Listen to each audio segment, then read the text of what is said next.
Hello, I'm Jessica Patzel and I will be discussing the Communication and Social Skills Handout. All the information discussed in this recording is found in Chapter 21 of the Brown, Stoffel, and Munoz book. So first we'll start by looking in the middle and the bottom of the handout. That is entitled Theories Underlying Communication and Social Interaction. So the four theories listed are MOHO, Social Learning Theory, Social Cognition Theory, and Social Skills Model. MOHO is actually what will be used for the activity that everyone will be taking part in. The activity's name is Communication for the Nation. So MOHO emphasizes the impact of absence or presence of communication skills on occupations as the client takes part in various environments. So this is a holistic model and it emphasizes the interaction between the person, environment, and occupation. MOHO also specifically focuses on social interaction, so how one person's output influences their social input and how that subsequently influences their occupation. This falls under a leadership style, so that's why it will be used for a higher cognition group such as graduate students. The social learning theory involves the frequent use of positive responses, which helps reinforce someone who is starting to learn these skills, maybe in a new way. It can help shape new skills, starting as simple and then moving to complex. Generalizing new skills to naturally occurring interaction is also included in this theory. For the social cognition theory, it allows OTs to understand the limitations that people with a serious mental illness go through. Also, it helps OTs understand the strong impact that successful social interactions have on social participation. For the social skills model, it involves the social skills training, which tends to be based on cognitive behavioral approaches. This is where the person becomes highly aware of how faulty thoughts may lead to less actions that are not effective in creating a positive and strong relationship with others.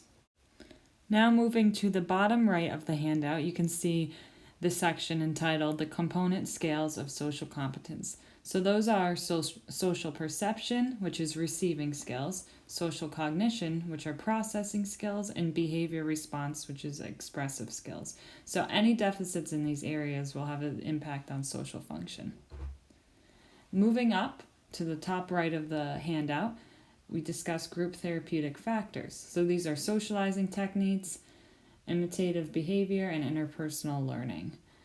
So the activity can be the context for when the intervention begins. They can also provide a natural environment for the interaction. Now looking over to the left side of the handout, you will see common diagnoses that OTs work with. For schizophrenia, this can affect someone's communication and social skills by affecting their socialization and when they are experiencing positive symptoms.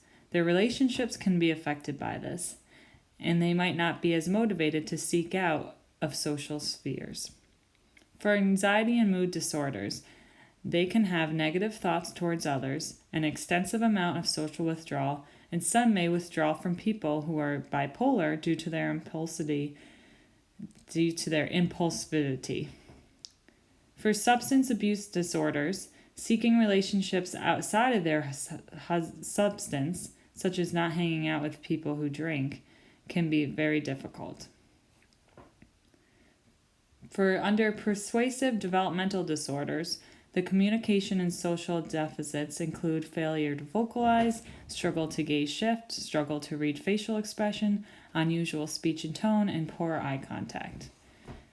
For personality disorders, that depending on which personality disorder the person has, it can greatly affect their social interaction as well.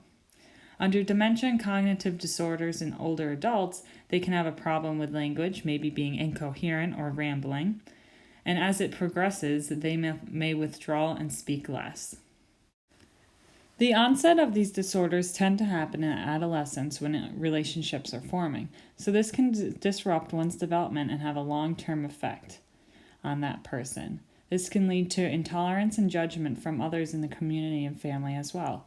In each of these categories I listed before, people are vulnerable to cognitive behavioral patterns. They can be dysfunctional and have negative automatic thoughts and faulty information processing.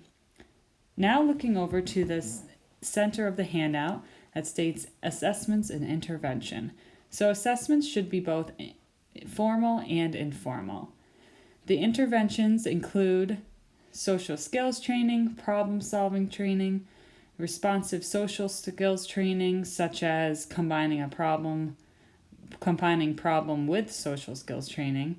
Also, in responsive social skills training, clients are invited to report any recent events that have occurred in their lives that they want to work on with the group. Clients can also identify possible future social situations that could occur, which is what we are doing in our activity. Thank you for taking the time to listen to this handout. I look forward to our discussion on Tuesday, and please feel free to reach out to Megan or I with any questions or concerns.